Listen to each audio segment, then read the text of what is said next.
Esta noche en Hechos.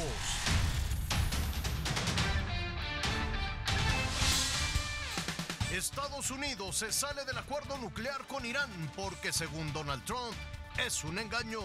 The world's leading state sponsor of terror will be on the cusp of acquiring the world's most dangerous weapons. Los iraníes dicen que si los demás países del acuerdo también se salen, no tendrá otra alternativa que fabricar su bomba. با مذاکرات با کشورهای اروپایی و دو کشور بزرگ دیگر یعنی روسیه و چین. El abogado de Donald Trump, Michael Cohen, recibió dinero de un oligarca ruso y el fiscal especial quiere saber por qué. El presidente Enrique Peña Nieto pide romper el mito de la autosuficiencia. Ningún país hoy en el mundo produce todo lo que consume. Delincuentes que roban gas lo venden utilizando pipas clonadas. No sé si están bien reportados, si cumplen las normas, pero bueno, mientras están trabajando. Jóvenes lanzan una iniciativa llamada Recupera tu futuro. Es una conversación con todos los sectores del país para desarrollar propuestas a los problemas más importantes. Además, una conversación con Ricardo Anaya, candidato de la coalición por México al frente.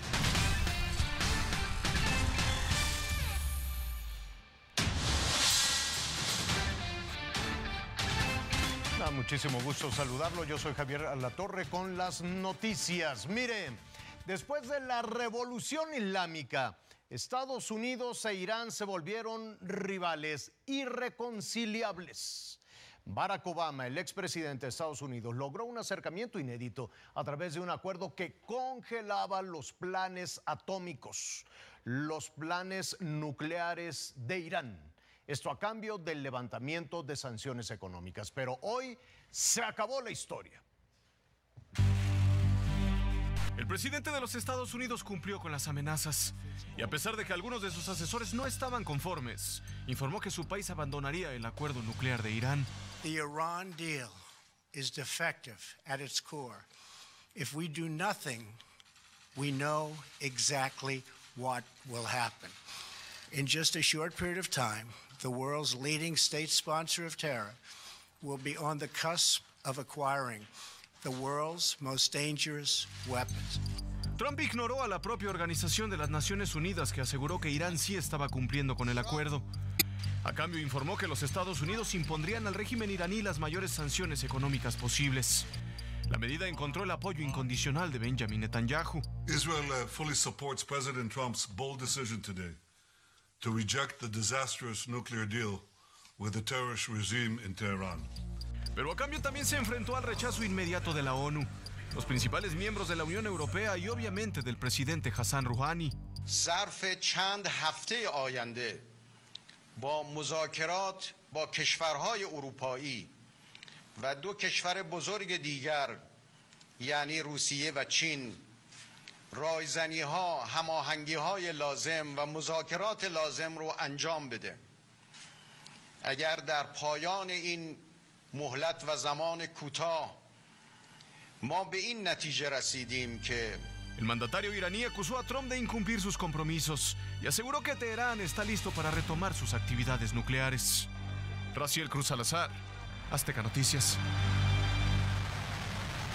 Bueno, todo esto sucede mientras al interior de los Estados Unidos el presidente Donald Trump sigue en medio de un torbellino de polémicas y de acusaciones. Sigue bajo fuego. Hoy trascendió que su abogado personal, se llama Michael Cohen, recibió $500,000 de un millonario ruso, de un oligarca ruso. Tiene varios negocios allá en Rusia y le dio $500,000 al abogado Donald Trump. Como si eso fuera poco, el dinero de este hombre, que se llama Víctor Vekselberg, fue a la compañía que utilizó a su vez el abogado Cohen para pagarle a la actriz de películas porno Stormy Daniels.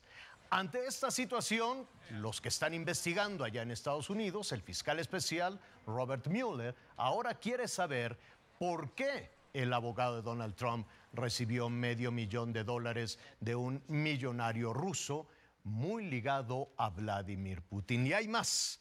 Hay grandes corporaciones que presuntamente también pagaron al abogado Michael Cohen y se sospecha que fue para tener acceso privilegiado a Donald Trump. Eso es lo que está sucediendo de manera interna en ese torbellino de acusaciones, mientras que hacia afuera se está desatando un conflicto con Irán. Vamos a abrir aquí un paréntesis, vamos a dejar de lado los problemas no solo en Estados Unidos, sino que están afectando a la comunidad internacional para presentarle un grupo de jóvenes mexicanos muy preocupados por el futuro del país.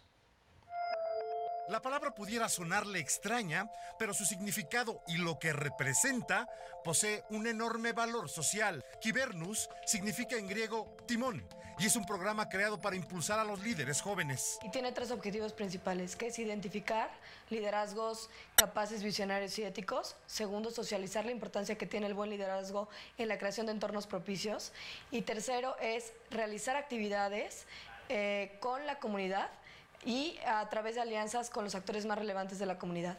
Kibernus busca también desarrollar a nuevos líderes, pero basados siempre en valores. Surge de la necesidad de una profunda crisis de liderazgo, de un desprestigio de la política, de la falta de confianza de la sociedad hacia los liderazgos, digamos, tradicionales, y creemos en una nueva cultura de liderazgo que tenga 3 elementos fundamentales. Creemos en nuevos líderes que tengan visión, que tengan capacidades y que tengan ética. Justo desde hace un año, los jóvenes líderes e integrantes del programa Kibernus planearon una iniciativa llamada Recupera tu futuro.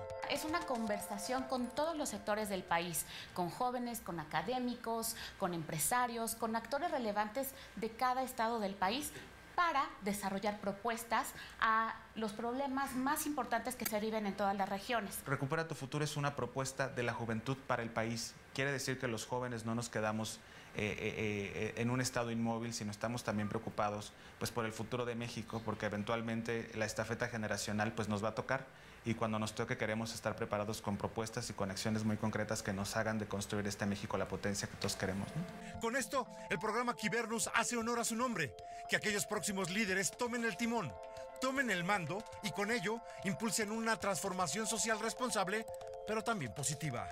Edgar Galicia, Azteca Noticias. Bueno, ya está con nosotros Ricardo Anaya, pero antes de presentarlo y de saludarlo, vamos a ver cuáles han sido las actividades de la candidata y los candidatos a la presidencia de la República. Andrés Manuel López Obrador participó en el encuentro titulado Diálogos por la Paz y la Justicia. Se pronunció por debatir la legalización de las drogas. En el caso de la legalización de las drogas, es un tema que debe de debatirse. Hay quienes sostienen de que por eso tenemos mucha violencia, por la prohibición. Esto ya se está analizando. Hay una reflexión de muchos sobre este tema. ¿Por qué no tratarlo? ¿Y por qué no, si eso es lo que conviene, aprobarlo y el gobierno llevarlo a cabo, escuchando todas las voces? Bueno, y en ese mismo evento participó Jaime Rodríguez, el Bronco, quien propuso crear una Fiscalía General Independiente y además una Comisión de la Verdad que investigue violaciones a los derechos humanos. La mayoría de los mexicanos tienen también esa decepción sobre la defensa que hacen los derechos humanos al delincuente. ¿Quién defiende a las víctimas? Hay 120,000 madres de este país por sexenio que perdieron un familiar y nadie las defiende. Para ellos no hay derechos humanos. El candidato de la coalición Todos por México, José Antonio Meade, reiteró que no dará marcha atrás a la reforma educativa y se comprometió a hacer deducibles fiscalmente los gastos de educación superior. Y así como hoy hacemos para la preparatoria, en mi gobierno la educación superior será también deducible para apoyar a las familias de México. Margarita Zavala, la candidata independiente, presentó a Consuelo Sáizar como la encargada en políticas educativas y culturales de su campaña. Además, fijó también su postura sobre el tema de la Ley de Seguridad Interior. Desde un principio manifesté que yo no lo hubiera publicado, lo hubiera regresado al Congreso, porque sustituye el esfuerzo de fortalecimiento de las policías. Ojalá hubiera habido la misma enjundia contra la ley para que se hubieran fortalecido las policías. Por su parte, el candidato de la coalición por México al frente, Ricardo Anaya, se pronunció por discutir el tema de la legalización de las drogas, aunque lo vamos a platicar con él en un momento, insistió en que no es la solución definitiva para terminar con el narcotráfico. Debe haber un debate serio, no solo a nivel nacional, creo a nivel hemisférico, y ahí México tiene que jugar un papel importante por impulsar ese debate. Debo ser franco, no creo que en el corto plazo la legalización resuelva el problema. Con franqueza es lo que creo. Y está justo con nosotros esta noche Ricardo Anaya. Ricardo, bienvenido. Gracias, Javier. Me da mucho gusto saludarte. Buenas noches a todo el auditorio. ¿Qué te parece si agotamos un poquito? Nos quedamos escuchándote en convocar un debate para discutir el tema de la legalización de las drogas. Y en ese debate, supongo, tiene que haber ideas, propuestas. ¿Cuál sería tu propuesta? ¿Legalizar sí o legalizar no? Por lo pronto, la marihuana. Porque dejarlo abierto a las drogas es enorme. Así es, coincido contigo. Primero, Javier, por supuesto, abrirnos a un debate con criterios técnicos, escuchando a los científicos, pensando, por supuesto, en la salud pública, particularmente en la salud de los jóvenes. Y debo ser muy franco, como lo dije hoy en la mañana, honestamente creo que en este momento legalizar las drogas no resolvería el problema de violencia en nuestro país y sí podría traer problemas de salud pública. Pero abramos el debate, sin prejuicios, discutámoslo y resolvamos lo que sea mejor para el país. Cerremos de drogas a marihuana. Legalizar el consumo de marihuana o legalizar o abrir al acceso a medicamentos a partir de cannabidio. Para el uso medicinal, Javier, lo hemos platicado tú y yo, por supuesto que sí. Para uso lúdico, para uso recreativo, me parece que tendríamos que abrir la discusión. Está ya pasando en los Estados Unidos, aunque debo ser muy honesto con el auditorio. Yo creo que en este momento legalizarla no resolvería los problemas de violencia y tendríamos que evaluar los riesgos en términos de salud pública, particularmente para los más jóvenes. Estaría, por lo que nos contestas, estaría tal vez de más, pero te lo pregunto, ¿has fumado marihuana? No, Javier, pero respeto a quienes toman esa decisión. Y si dentro de tu equipo alguien te dice, oye, Ricardo, pues vamos a fumar marihuana, ¿qué harías con ese ando muy ocupado. Compañero? No, ¿qué harías con ese compañero? No, ¿Seguiría contigo? Sí, por supuesto que lo respetaría, respeto la libertad de los demás, pero yo ando muy ocupado como para ponerme a fumar marihuana, mi querido Javier. Cuando estamos hablando cuando se pone este tema sobre la mesa, inevitablemente nos llega la idea del narco, que tanto dolor y tanto daño ha provocado a nuestro país. ¿Tendrías alguna propuesta si te conviertes en presidente de la República para combatir al narco? Sí, primero, Javier, entender que es de los principales problemas que hoy tenemos en México. 2017, tú lo sabes, terminó como el año con más violencia, por lo menos en los últimos 20 años. Así es. Es decir, hace 20 años que no había tanta violencia como la que hoy estamos viviendo. Y no solo son los homicidios, Javier, es la mujer, el hombre a quien asaltan en el transporte público, es la persona que sale de su casa y cuando regresa resulta que robaron su casa. Es la mamá que cuando despide a su hija o a su hijo no sabe si va a regresar y en qué condiciones. Estuve en Zacatlán, en Puebla, hace unos días. A mí, de las cosas que más me impactan, Javier, es cuando se me acerca una mamá de un desaparecido, como me ocurrió hace unos días, con la foto de su hijo en la mano, temblando, llorando. Me dijo, desapareció mi hijo hace 3 años. Esto ocurrió en Tamaulipas. Y me cimbró cuando me dijo, nada más imagínese usted, yo tengo 3 hijos, Javier, que usted llevara 3 años buscando a uno de sus hijos y que no lo pudiera encontrar. Estos niveles de violencia, porque detrás de los números que son fríos hay historias de profundo dolor. Esto ya es absolutamente insostenible. Tenemos que cambiar la estrategia. Yo la propongo en dos grandes ejes, Javier, para recuperar la paz y la tranquilidad. Primero, el eje preventivo. Hay que atender las causas más profundas del problema. Promover el deporte, la cultura, que haya empleo, que haya prosperidad, oportunidades y sobre todo el tema de la educación. Educación, oportunidades de educación, particularmente para los más jóvenes. Y segundo, Javier, enfrentar el problema pero con una estrategia diferente. Primero, no solamente buscar descabezar, sino desmantelar las organizaciones criminales con verdadero trabajo de inteligencia. Hay que duplicar el tamaño de la Policía Federal. Hay que profesionalizar, Javier. Por increíble que parezca, no se ha hecho. Las policías en el país que estén bien pagadas, que sean confiables, que realmente estén del lado de la gente, no del lado de los delincuentes. Hay que dar estímulos a los buenos policías y, por supuesto, correr a los malos elementos. Evitar que las armas lleguen a los delincuentes.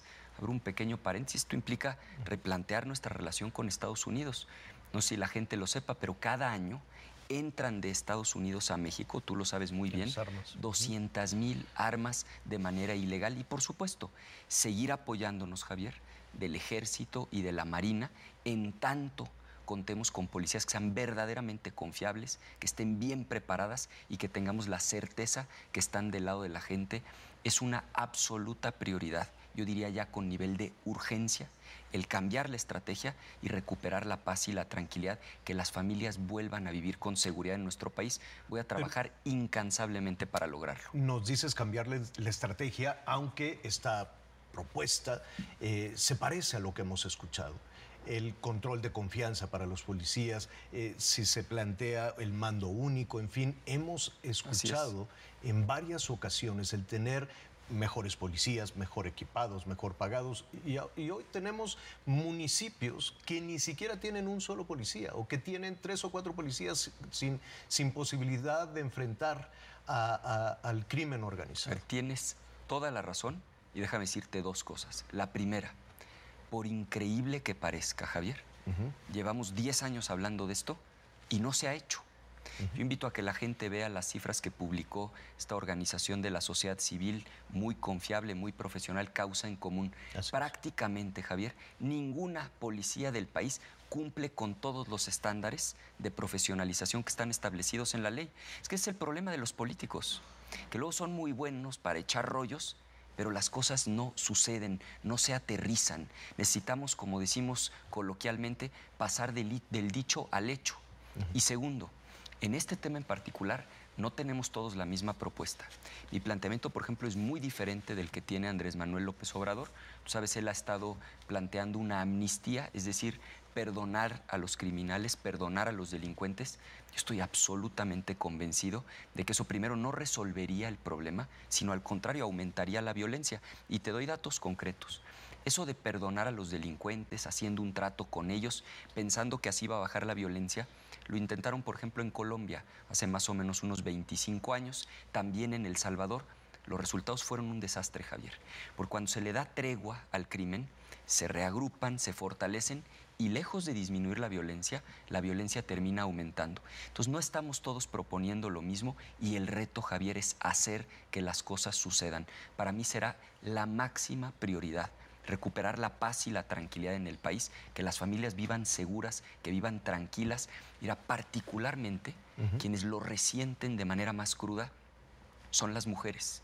Los feminicidios en los últimos 2 años, Javier, aumentaron 70%. No podemos seguir así.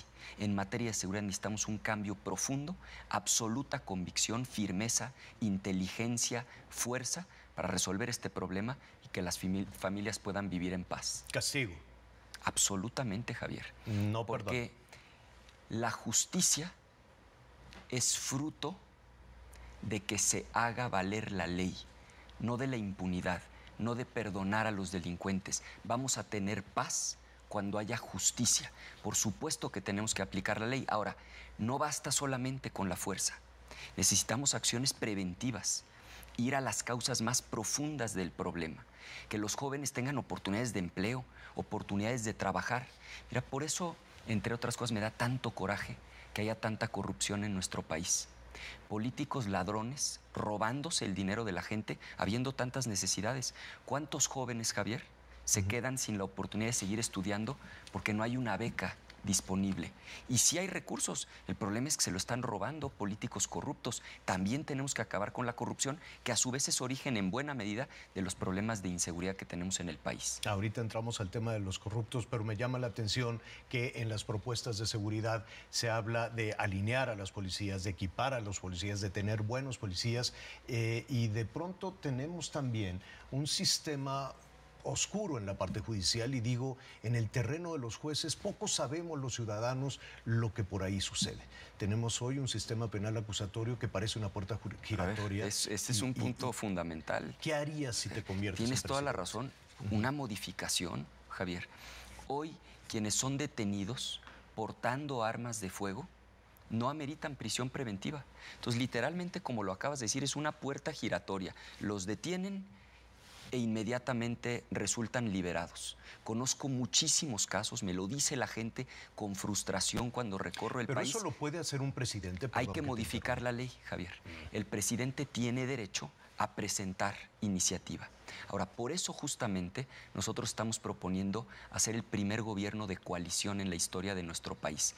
Es decir, negociar una mayoría en el Congreso para que podamos durante el sexenio contar con una mayoría para que lo que hoy tú y yo estamos platicando no quede nada más en palabras, sino que verdaderamente pueda ser aprobado en el Congreso y la ley aplique. Y este tema que acabas de plantear es fundamental. Necesitamos que los delincuentes se queden en la cárcel, que los dejen de estar liberando. Hay casos verdaderamente patéticos. Acabo de ver uno en el caso de Puebla, Javier. Una persona fue detenido, lo liberaron, esto ocurrió en el mes de noviembre pasado. Un mes después, la misma persona asalta un negocio, mata a un padre de familia de 51 años, la misma persona que un mes antes había sido detenida y había sido liberada. Eso ya no puede pasar. Estás hablando de que un presidente solo no podría hacer eso, puede empujar, pero necesitaría el respaldo legislativo. Así es. Necesitaría modificar las leyes. Y estás hablando de, por eso, un gobierno de coalición. Exactamente. Hace algunos meses estábamos discutiendo, pero ¿cómo le va a hacer Ricardo Anaya para conciliar entre dos posiciones históricamente distintas, ideológicamente distintas, ¿no? Me refiero al PAN y al PRD, a la distancia que ha pasado con esta unión o con esta coalición, y cómo sería ese gobierno. ¿Lograron conciliar dos puntos de vista diferentes? Nosotros formamos una coalición entre tres fuerzas políticas, PAN, PRD, Movimiento Ciudadano. Fíjate, Javier, nosotros estudiamos las mejores prácticas a nivel internacional. El caso específico de Chile, de Alemania, donde partidos que históricamente habían competido se sientan a la mesa, unen fuerzas, cada partido pone lo mejor de sus principios, y cuando se gana la elección forman un gobierno de coalición con mayoría que permite justamente que no se traben las propuestas, que lo que se está planteando, que lo que hoy le estamos ofreciendo a la gente, lo podamos hacer realidad. Entonces, si nosotros estamos proponiendo el primer gobierno de coalición, es un cambio muy profundo. Es un cambio de régimen, implica acabar con esta idea del presidente todopoderoso para pasar a un presidente que realmente rinde cuentas a la sociedad y al propio Congreso. Ricardo Anaya, a propósito de este conciliar diferentes puntos de vista en una coalición, anoche en este espacio te dijeron populista. ¿Para qué le doy vueltas? Te digo así directo. Estuvo aquí Andrés Manuel López Obrador y dijo, Ricardo Anaya es populista porque dice que va a bajar el precio de la gasolina. Pero además le agregaría otras voces, eso es lo que nos dijo Andrés Manuel, pero yo le agregaría otras voces que dice, Ricardo Anaya es populista porque propone darle dinero a cada mexicano, la renta básica. ¿Eres populista? A ver, primero, con todo respeto, ahora sí que el burro hablando de orejas, y me refiero a López Obrador. Segundo, cuando yo hago un planteamiento, lo hago con seriedad, Javier. Hoy la gasolina, a ver, la gente que nos está viendo ahorita en su casa, ¿está cara, sí o no? Está carísima. Un litro de gasolina es más caro hoy en México que, por ejemplo, en Estados Unidos. ¿Y saben por qué está tan cara la gasolina?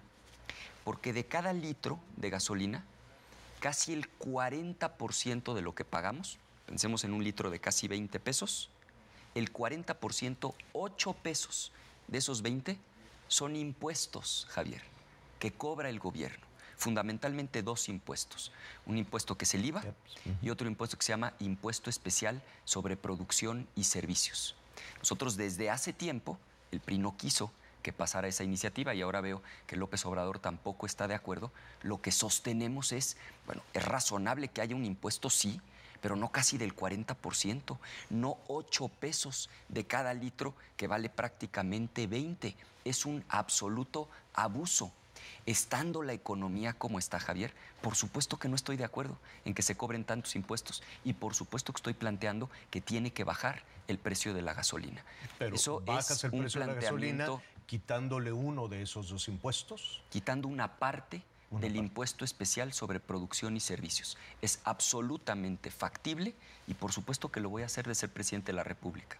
¿Y te alcanzaría para la renta fija? ¿Cuál es el nombre de tu propuesta? El ingreso básico universal, Javier. Ingreso básico universal. Es algo que se está discutiendo en muchas partes del mundo. Es un planteamiento en donde lo que se busca es garantizar un mínimo para toda la gente que realmente lo necesite. Déjame darte un dato. En México, Javier, hay 10 millones de personas que viven en pobreza extrema. No en pobreza en general, pobreza extrema, Javier. Eso no es ético, es moralmente inaceptable. Vivir en pobreza extrema es no tener lo suficiente ni siquiera para comer. Gente que no come 3 veces al día, gente que sufre para darle de comer a sus hijos. Por supuesto que necesitamos un planteamiento audaz para acabar con la pobreza extrema en el país. Es perfectamente factible. Lo que estoy proponiendo sí se puede financiar. Te lo digo porque hemos corrido los números, porque es un planteamiento no solamente responsable, sino moralmente indispensable. Estaría dirigido entonces no a los 120 millones de mexicanos, sino al sector que estaría en pobreza extrema. Hay mecanismos justamente para que se priorice a quienes realmente lo necesitan y que quienes no requieren el apoyo no lo obtengan. ¿No existen ya estos programas federales, estatales? Fíjate, qué bueno que lo planteas. Sí existen programas y han sido absolutamente ineficaces. También se ha repartido dinero, diario se reparte también dinero. Hace 20 años, Javier, había en México, en términos absolutos, menos pobres de los que hay hoy. Hace 20 años había 47 millones de personas en pobreza, hoy hay 53 millones. Me refiero a la pobreza en general, no solo a la pobreza extrema. Si esos programas fueran tan buenos, si estuvieran tan bien pensados, si estuvieran tan bien diseñados, pues entonces habría disminuido de manera considerable la pobreza. Decía Einstein, una de las mentes más brillantes en la historia de la humanidad, que la locura, Javier, es hacer lo mismo una y otra vez y esperar resultados diferentes. Yo no aspiro a ser presidente de la República para seguir haciendo más de lo mismo. Yo aspiro a ser presidente de México para hacer los cambios profundos que nuestro país necesita y hoy hemos hablado ya de 3 muy concretos. Bueno, sí, el tema de seguridad, acabar con la pobreza extrema y necesitamos también un cambio en el tema económico, Javier. La gente cada vez está ganando menos dinero. No solo es un problema de generar empleos, sino que los empleos estén bien pagados. Déjame darte un dato. La mitad de la gente que tiene trabajo en el país hoy gana menos de 2 salarios mínimos. ¿Qué familia, Javier, puede vivir dignamente con menos de 160 pesos al día? ¿Qué estamos proponiendo? Varias cosas, empezando por aumentar el salario mínimo. Oye, Javier, no es justo que tengamos uno de los salarios mínimos más bajos de todos los países de América Latina. Ni siquiera estoy comparando con Estados Unidos, con Canadá, con Alemania. Con el resto de América Latina, prácticamente el salario mínimo más bajo. ¿Qué estamos proponiendo? Aumentarlo de inmediato a 100 pesos y en el transcurso de los primeros años del gobierno, aumentarlo al doble. Es absolutamente factible. Los países donde se ha hecho han tenido buenos resultados. No basta con aumentar el salario mínimo. También necesitamos promover el crecimiento económico y ahí hay otra diferencia importantísima con Andrés Manuel. Tú lo has dicho en tu noticiero, tanto en el radio, en la televisión, trae un pleito enorme con los empresarios. A mí no me interesa defender a los empresarios. El problema es que cuando en otras partes del mundo quien aspira a gobernar, no se diga cuando alguien ya está gobernando, se pelea de manera frontal con los empresarios, con quienes generan empleos, les ha dicho que son una minoría rapaz. Lo que sucede es que se pierde confianza, se caen las inversiones y los que pagan los platos rotos son los trabajadores. A mí no me importa si se quiere pelear él con los empresarios. Lo que sí me preocupa mucho es que se pierdan empleos en el país. Lo que nosotros hemos hecho, y tú lo sabes, donde nosotros gobernamos, nuestra coalición, la economía crece al doble que donde gobiernan otros partidos. ¿Por qué? Porque sabemos cómo hacerlo. Sabemos que tenemos que incrementar competitividad, hacernos atractivos a la inversión, invitar a los inversionistas para que crezca la economía, se generen empleos e, insisto, tenemos que trabajar no solo en generar empleos, sino que los empleos estén mejor pagados. Estas ideas, ¿con quién las compartes? Y esto te lo pregunto porque en esta propuesta de bienestar económico incluyente, por lo que estoy escuchando en estos planes, de la seguridad, del bienestar económico, de avanzar hacia esta renta fija, hacia los más desprotegidos, ¿con quién lo harías? ¿Con quién gobernarías? ¿Con quién vas a gobernar? No hemos escuchado todavía nombres de hombres o mujeres que te acompañarían en un gabinete en caso de convertirte en presidente. A ver, esa es una gran pregunta, Javier. Yo voy a gobernar con las personas más honestas y más talentosas de nuestro país. Algo que ha hecho mucho daño es la política de cuates. Cuando el político se rodea de sus amigos y con ellos forma el gobierno. Yo no voy a hacer eso. Voy a buscar a la gente más honrada, a la gente más talentosa, a la gente más capaz, a la gente más experimentada para formar un gobierno verdaderamente robusto, verdaderamente talentoso. Porque el reto, Javier, es convertir las buenas ideas en políticas públicas que en los hechos, en la realidad, transformen la vida de la gente. ¿Has pensado en alguien? Porque eso ayuda también a tomar una decisión. ¿Tienes algún nombre? ¿Tienes alguna idea? He pensado en muchas personas, Javier. Yo creo que este no es el momento de anunciar gabinetes. Probablemente más adelante anunciemos algunos nombres.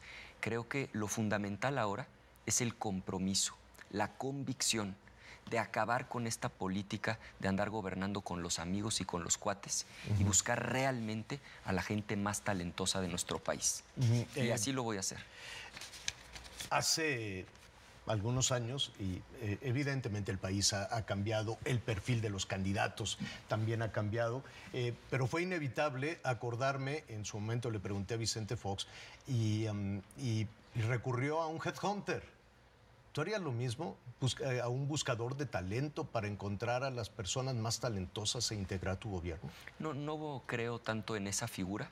Creo que más bien lo que tenemos que hacer es identificar por área, ejemplo, en materia económica, en materia de seguridad, en materia de combate a la pobreza, quiénes son las personas con la trayectoria más honorable, las personas que tienen experiencia, que ya han dado resultados. Hay gente valiosísima en las organizaciones de la sociedad civil. Yo sí creo en la sociedad civil. La convicción, Javier, es gobernar con las mejores y con los mejores. Finalmente, Ricardo, las propuestas en algún punto coinciden, ¿no? Todos queremos seguridad, todos queremos prosperidad económica, todos queremos tener certeza en el futuro de este país. Las propuestas podrían parecerse, pero los candidatos son iguales también. No, las personas somos distintas, pero además, Javier, tenemos propuestas que ya en los cómo son diferentes. Porque podemos coincidir en el diagnóstico. Cualquiera que abra los ojos reconoce que es absolutamente insostenible el nivel de violencia que tenemos en el país, la inseguridad, el robo. Pero la diferencia está en qué proponemos para resolver el problema. Te pongo un ejemplo muy concreto. Andrés Manuel ha estado planteando este tema de la amnistía, el perdón a los delincuentes. Yo planteo algo completamente diferente, un cambio de estrategia totalmente distinto a lo que hoy se está haciendo, pero de ninguna manera perdonar delincuentes, porque sé que hay evidencia de que eso, lejos de resolver el problema, lo agrava. En materia de justicia, él propone que el presidente directamente pueda nombrar al fiscal, que es el que investiga los delitos. Yo estoy en contra de eso. Yo creo que el fiscal debe ser verdaderamente autónomo, independiente, para que inclusive, Javier, puede investigar al propio presidente de la República si el presidente comete una falta grave, un acto de corrupción durante el tiempo de su encargo. Entonces puede haber coincidencias a nivel del diagnóstico, a nivel de la realidad que estamos viendo, de los problemas que podemos describir, pero tenemos ideas muy distintas de cómo resolverlos. Yo, Javier, voy a trabajar estos prácticamente 55 días que nos quedan con todas mis fuerzas para ganarme la confianza de la gente y para poder darle a México el mejor gobierno que hayamos tenido. Un gobierno honesto, un gobierno que se conduzca con principios, con valores, con ética, y un gobierno que sea eficaz, que verdaderamente resuelva los problemas de la gente. Esa es mi convicción. Voy a entregar alma, corazón y vida en este asunto, porque estoy convencido de que tenemos un país extraordinario, Javier, con muchísimos recursos, con gente valiosísima. Lo que ha faltado es un gobierno que se conduzca con honestidad, que sea eficaz, que esté a la altura de las circunstancias. Eso es lo que me he propuesto. Agradezco la oportunidad y le pido a la gente su confianza, que logremos este cambio profundo que México necesita, que lo hagamos bien, que lo hagamos con entusiasmo, que lo hagamos con mucha alegría y que tengamos el gobierno que México se merece. Ricardo Anaya, muchísimas gracias y desde luego que seguiremos muy cerca de tus propuestas, de lo que estás haciendo. Faltan 55 días para tomar esta decisión. Así es. Gracias, Ricardo. Gracias, Javier. Buenas noches. Es Ricardo Anaya. Vamos en ese momento a hacer una pausa. Volvemos inmediatamente.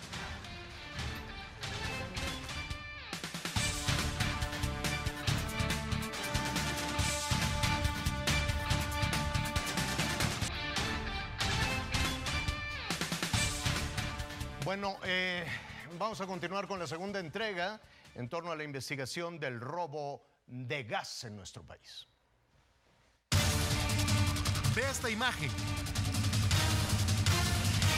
Es una pipa hechiza que está a punto de entrar al mercado para vender gas LP. La están preparando en un taller mecánico en Cholula, Puebla. Sí, como lo escuchó, en un taller mecánico. La industria ahorita ilegal que está creciendo, que son estos nuevos guachicoleros del gas LP, pues están montando talleres donde a base de unidades robadas y autotanques ahí que van armando, pues van sacando 2, 3 pipas promedio por semana. Son para distribuidores ilegales que venden gas LP en el centro del país. Ya le narramos cómo lo roban de los ductos y ahora lo venden en pueblos, en colonias de Tlaxcala, de Puebla, de Veracruz. Ese operador de camión nos habla de la forma en que opera el mercado ilegal. Por ejemplo, te lo ofrecen a $4.50, te dicen, tú le comentas no tengo dinero, ellos te dicen no hay problema, nosotros te llenamos la cantidad de litros que tú quieras y lo vendes y regresas acá y nos pagas, ¿no? El modo operandi es que tú tienes que dejar tu pipa, tu unidad, ellos se la llevan y al rato, a los 20 minutos regresan y ya está la pipa llena. Para ellos se valen de estas pipas hechizas o clonadas, o como usted le quiera llamar, pero así son. Buscamos un taller en San Andrés Cholula, Puebla, donde arman estas pipas. Y sí, están a la vista de todos. Vea cómo esta camioneta es preparada para entrar al mercado legal. Ya tiene el tanque. Le están dando los últimos retoques a un tanque que fue construido en un taller, no en una fábrica. Por el alto costo del tanque, si tú vas con una empresa que se dedica a hacer los tanques, de marca, vaya, te sale muy caro. Y si tú vas a alguien, pues, son hechizos que la verdad no sé si están bien reportados, si cumplen las normas, pero bueno, mientras anden trabajando. Aquí otra diferencia. Estas pipas tienen tanques con pequeñas esferas. La de una pipa formal es así, rectangular y manufacturada en fábricas. Esta pipa hechiza tampoco tiene permisos, números de autorización por parte de la CENER o de la Comisión Reguladora de Energía, que es quien ahora otorga los permisos de venta legal. Tienen que tener una marca comercial, tienen que tener un permiso asociado ahí bien visible en el tanque de almacenamiento, esa la CRE. Tiene que tener una placa que se pueda ver bien, tiene que decir que cumple con la norma, pero lo más fácil es número económico. De acuerdo a la Comisión Reguladora de Energía, hay 12,000 pipas y camiones con permiso circulando en el país. Hasta ahora no se tiene un estimado del parque vehicular irregular al ser un mercado negro. Lo que sí es un hecho, advierte, es que está creciendo y usted como consumidor puede evitarlo. Y aquellos que te estén dando precios con descuentos de 40, 30%, estás comprando producto robado. No promovamos esas prácticas. Ante la dimensión del problema, hace unas semanas el Poder Legislativo le dio las atribuciones legales a la Comisión Reguladora de Energía para poder detener e inmovilizar a estas pipas ilegales. Con imágenes de Mario Medina y Gerardo Cruz, César Méndez, Azteca Noticias. El presidente Enrique Peña Nieto advirtió que ningún país del mundo es capaz de producir todo lo que consume. Tras dejar en claro que México es potencia mundial en materia agroalimentaria, el presidente Enrique Peña Nieto pidió romper el mito de la autosuficiencia alimentaria. Ningún país hoy en el mundo produce todo lo que consume. En un mundo globalizado, francamente, no hace sentido ni razón el de aspirar a la autosuficiencia. Auténticamente ha sido una política del pasado equivocada. Al clausurar los trabajos del 34 Consejo Nacional Agropecuario, el Ejecutivo aseguró que hoy los mexicanos tienen acceso a una gran diversidad de alimentos y de productos que enriquecen su dieta diaria. Donde México hoy está inserto y lo ha logrado es a garantizar la disponibilidad de alimentos a través, primero, como está ocurriendo, de una fuerte producción interna, tanto que hoy es más lo que exportamos que lo que importamos, pero al mismo tiempo comerciando con el mundo en términos favorables. Durante este evento, el presidente recibió la estrategia para la atención de jornaleros agrícolas migrantes, con la cual se busca establecer prioridades de política pública para ese sector en materia de salud, educación, alimentación y empleo. Felicito realmente este esfuerzo porque sin duda está para asegurar una mejor calidad de vida a los millones de jornaleros, 2.5 millones de jornaleros. Sin duda, este esfuerzo nos permitirá dar una mejor atención a los jornaleros. Finalmente, el presidente recalcó que durante estos 5 años, su gobierno ha trabajado para cerrar la brecha de la desigualdad en el campo mexicano. Laura Casillas, Azteca Noticias. Tamaulipas tendrá uno de los puertos más modernos para apoyar los trabajos de la reforma energética. Aquí se construye lo que será la primera terminal marítima especializada en dar servicio a embarcaciones del sector energético. Se trata del puerto Matamoros, ubicado en el estado de Tamaulipas. Hicimos un plan maestro de desarrollo portuario nuevo, con proyecciones a un puerto que esté funcionando los próximos 30 años y que sea un puerto que pueda abastecer el mercado de renovables, la parte eólica que tiene componentes inmensos, pero prioritariamente para poder abastecer aguas profundas en el litoral de nuestro estado. El puerto Matamoros contará con instalaciones de primera clase y una terminal de suministros auxiliar en las actividades de exploración y extracción en el llamado Cinturón Plegado Perdido, una de las áreas de yacimientos más importantes del Golfo de México. Queremos afectar positivamente la región. Es un mensaje el que quiere dar el gobierno del estado de Tamaulipas de decir que desde la política pública se pueden llevar las tareas de manera coordinada con el empresariado local e internacional y que Tamaulipas le está apostando al sector energético como palanca de desarrollo económico para el estado. Los primeros trabajos de construcción han sido supervisados por el gobernador Francisco García Cabeza de Vaca. Se estima que este puerto inicia operaciones en 2020. Roberto Domínguez, Azteca Noticias. Tiempo de hacer una pausa, es breve, volvemos. No se vayan.